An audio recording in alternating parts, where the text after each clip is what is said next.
Ariel a fait de la Kabbalah, et toi ?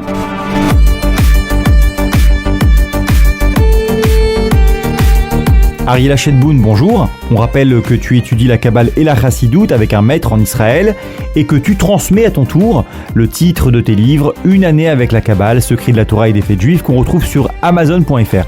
Alors cette semaine on s'intéresse à Avram, le premier hébreu, c'est la parashat Lech Lecha que l'on peut traduire par Va pour toi ou bien Va vers toi, Lech Lecha me'artzecha Umimulatecha umibet avecha El haaretz asher areka. C'est Dieu qui dit à Avram, le premier hébreu, de s'en aller de la terre et sa patrie de naissance, de la maison de son père pour aller vers la terre que je te montrerai, El haaretz asher areka. Alors comment la Chassidoute appelle-t-elle cette section de la Torah, Ariela ? On se souvient que la parasha Bereshit, la première de la Torah, était appelée dans la Chassidoute la force pour commencer, la force pour se renouveler. Et la deuxième parasha, Noé, elle est appelée la force de l'apaisement, c'est-à-dire la force qui nous permet de canaliser nos pulsions animales. La parasha Lech Lecha, elle, peut être ramassée dans la formule la force pour progresser. Pourquoi ? Dieu demande à Abraham de sortir à l'extérieur, de regarder le ciel et d'essayer de compter les étoiles. Autrement dit, une voix intérieure souffle à Abraham de sortir de sa structure mentale qui l'empêche d'envisager l'idée même d'une descendance. Il avait alors 75 ans. Et de regarder ce ciel avec un regard nouveau. Il ne doit plus lire le ciel et ses constellations comme le signe que la destinée est écrite d'avance et définitivement scellée. Vous savez, le fameux Mektoub, Makatouv des peuples sémitiques. Non, il lui demande d'écouter sa parole et qui est une parole qui peut absolument tout changer. Lech Lecha, aller pour soi, aller vers soi, c'est une invitation au travail psychique intérieur, d'approfondissement, de dévoilement de notre intimité et de ce qui fait qu'on est unique. Abraham sera le premier qui va dévoiler l'essence même de son être, ce qu'il est profondément de manière unique. Cette force de progression, justement, Koach Ha'alicha Banefesh, Abraham l'incarne en devenant celui qui dispense autour de lui le message, la connaissance de Dieu. Et c'est en parcourant Eretz Canaan, qui deviendra un jour Eretz Israël, la terre de la royauté d'Hachem, qu'Abraham se révèle à lui-même et se révèle au monde.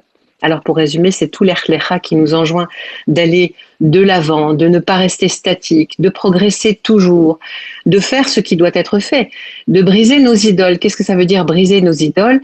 C'est détruire, déconstruire tous nos conditionnements, tout ce qui nous éloigne de la vérité. Chacun de nous est unique. Chacun de nous est précieux et donc par définition, chacun de nous est absolument nécessaire. Et il en va de notre responsabilité individuelle et bien évidemment, il en va de notre bonheur de trouver par ce travail intérieur continu ce pourquoi nous sommes chacun faits, de trouver nos mesures, nos midotes, nos qualités particulières. Aller vers soi, c'est aller vers notre vérité intérieure. Et là, on va ajouter un point de Kabbale qui est central dans la pensée juive. On va ajouter la notion de réincarnation. Oui, Ariela, il s'agit du Gilgoul. La Neshama, l'âme, revient dans un corps afin de terminer son tikkun, terminer sa réparation. Absolument. Le judaïsme, enfin, on ne le sait pas toujours, le judaïsme est structuré sur la notion de réincarnation, la notion de Gilgoul. Eh bien, c'est dans cette parasha Lech Lecha que le système de réincarnation de vie en vie se met en place pour le peuple juif. Dans cette section de la Torah, il se passe beaucoup de choses, notamment une alliance, la première alliance entre Abraham et son créateur, ce qu'on appelle l'alliance sur les morceaux, Brit HaBetorim. Eh bien, c'est à cette occasion qu'Abraham choisit parmi les deux options qu'Akadosh Baruch Hu lui propose, voilà, pour réparer nos erreurs humaines, pour faire la réparation, ce qu'on appelle le tikkun de nos fautes sur terre. Dieu propose à Abraham de choisir pour son peuple entre deux systèmes. Le système du Gehinnom, l'enfer, qui nettoie en une fois l'âme animale pour la désintégrer ensuite, et l'autre système, celui de la réincarnation. Alors Abraham choisit la seconde option, celle qui va permettre aux Juifs, ainsi qu'aux grandes âmes de l'humanité, d'accomplir ce travail de réparation par les Gilgulim, les réincarnations successives.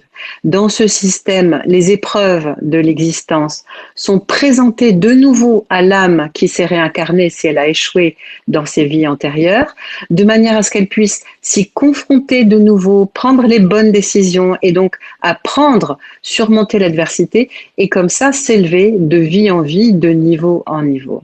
Vraiment tout un programme à réaliser dans la joie, grandir, s'élever et devenir meilleur. Merci Ariel Hachetboun, Shabbat Shalom. Et je rappelle le titre de tes livres, Une année avec la Kabbale, Secrets de la Torah et des fêtes juives. C'est en vente sur Amazon.fr. Shabbat Shalom. Ariel a fait de la Kabbalah et toi, à la semaine prochaine.